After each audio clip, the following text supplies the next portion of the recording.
Durante décadas, Irán fue un país completamente diferente al que conocemos hoy. Antes de la Revolución Islámica de 1979, Irán no era una teocracia ni un estado regido por los ayatolás. Era un reino dirigido por Mohammad Reza Pahlaví, conocido como el Shah de Irán, quien impulsó una transformación profunda que dividió al país entre el progresismo y la represión. A día de hoy, muchos iraníes recuerdan esa época con nostalgia y otros con rabia, porque para lo que unos fue modernización y libertades, para otros fue control, censura y brutalidad policial. Cuando Mohammad Reza Pahlaví consolidó su poder tras el golpe de Estado en 1953, no lo hizo simplemente para reinar. Quería transformar Irán por completo. Su visión era clara y ambiciosa: convertir un país tradicional y rural en una nación moderna, poderosa y occidentalizada. Y para ello lanzó lo que él bautizó como la Revolución Blanca. Pese a su nombre, no fue una revolución popular ni armada.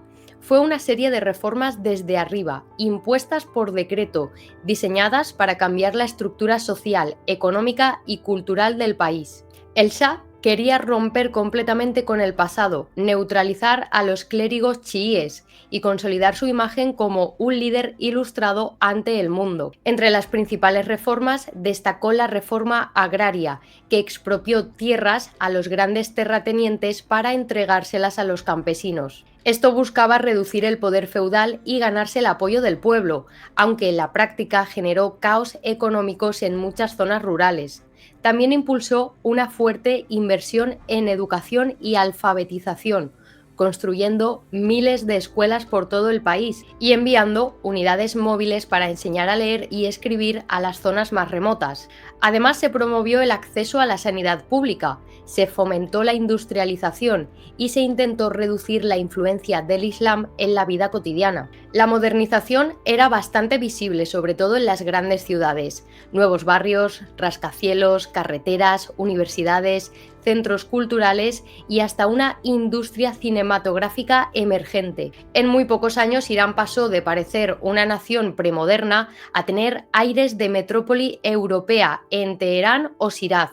Pero esta revolución no fue discutida con el pueblo. No hubo una participación ciudadana ni diálogo con las fuerzas tradicionales. El Shah gobernaba desde un trono blindado por la represión, rodeado de lujo, rodeado de aliados extranjeros y cada vez más alejado de las bases populares que, al principio, intentó seducir. Y su modelo funcionó hasta que poco a poco empezó a fracturarse, porque modernizar no es solo construir edificios o importar tecnología, también es saber escuchar a la sociedad, y eso el Shah nunca lo comprendió del todo. Durante el reinado del Shah Reza Pahlaví, las mujeres iraníes vivieron un cambio radical en su posición dentro de la sociedad.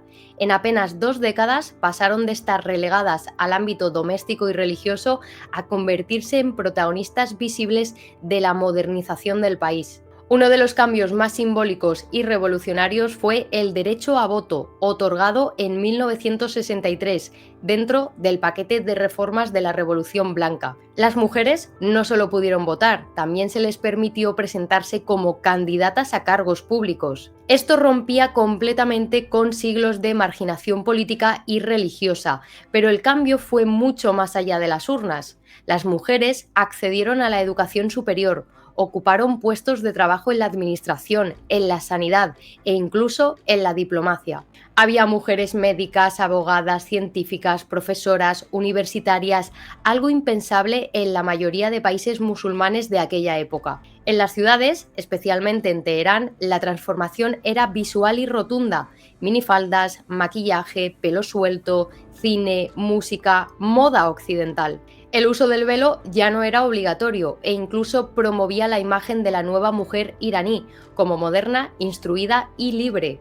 Algunas veían todo esto como una liberación, pero otras lo veían como una occidentalización forzada. Eso sí, esta libertad tenía también ciertos límites. No era una conquista social desde abajo, sino una concesión desde arriba.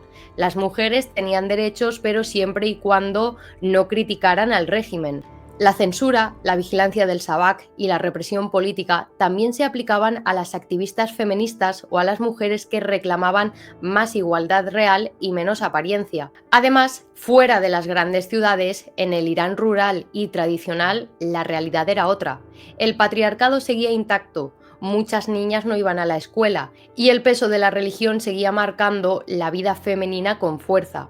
El progreso era en muchos casos selectivo y superficial. En resumen, las mujeres en tiempos del Shah vivieron una de las épocas más libres de la historia contemporánea de Irán, al menos en términos legales y sociales. Pero esa libertad no era sólida ni completa, dependía del poder de un monarca autoritario y se derrumbó cuando cayó el régimen. El petróleo convirtió a Irán en una potencia económica. Gracias a la inversión extranjera y a la venta de crudo, el país vivió un boom económico sin precedentes entre los años 60 y 70. El Shah importaba tecnología occidental, invertía en infraestructuras y convertía a Irán en un socio bastante privilegiado de los Estados Unidos. Pero esa riqueza no se repartía de forma justa. Las élites vivían en la opulencia, con mansiones, coches de lujo y viajes a Europa, mientras que gran parte del pueblo seguía viviendo en la pobreza. Este desequilibrio fue uno de los detonantes del descontento social que crecería con fuerza a finales de los años 70. A pesar de los avances, el gobierno del Shah era una dictadura. No había libertad de expresión, ni prensa libre, ni partidos políticos opositores. Todo el sistema estaba controlado por el temido Shabak, la policía secreta iraní enterrada por la CIA y el Mossad. Detenían a opositores. Se censuraba cualquier crítica al régimen o a la familia real. Se reprimían las protestas con violencia. Los estudiantes y clérigos críticos eran perseguidos sistemáticamente. Toda la modernización venía con un precio, la obediencia ciega al Shah. Y esa tensión poco a poco fue creciendo hasta que finalmente estalló. En 1979, millones de iraníes salieron a las calles en una revolución sin precedentes. Unos pedían más democracia, otros querían justicia social y muchos querían el regreso del Islam como guía moral. Pero todos coincidían en una cosa: el Shah debía caer. Y finalmente, el Shah abandonó Irán en enero de 1979. Lo que vino después fue el ascenso del ayatolá Jomeini y la instauración de la República Islámica, que eliminó de un plumazo las libertades de las mujeres, la apertura al mundo y la sociedad laica que había intentado construir el Shah a costa de su autoritarismo.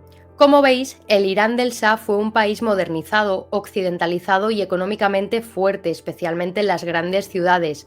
Las mujeres disfrutaron de libertades que a día de hoy serían impensables en el Irán actual. Pero todo esto se hizo bajo una dictadura. Ese modelo, aunque avanzado en apariencia, explotó por dentro y fue sustituido por otro modelo que era todavía más radical. Muchos a día de hoy se preguntan, ¿se podría haber salvado esa modernidad sin caer en el fundamentalismo?